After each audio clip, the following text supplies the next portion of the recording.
Bilirsən mi ata kimdir əzizim? Dünən od yağırdı baxışlarından. Bugün sən qocalıq yağır hayata.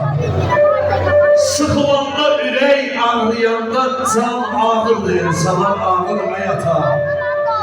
Külünlə sönənəm, odunla yanan, deyirəm xoşbəxtəm, atam yaşayır. Dünyada ağzımdan ləzzət adlanan o neymət yaşayır, o tam yaşayır. Yersiz danışmadın, yersiz susmadın, səni məndən dilli, nə lal görmüşəm. Həmişə fərəhlə çəkilmadın, çörək süfrəndə halal görmüşəm. Atadır ağzının ləzzəti, dadı, igid oğulların, gözəl qızların, atalı dünyanın dadı başqadır. Xətrinə dəyməsin atasızların. Bir ürəkdən almışlar, atalı dünyamızı.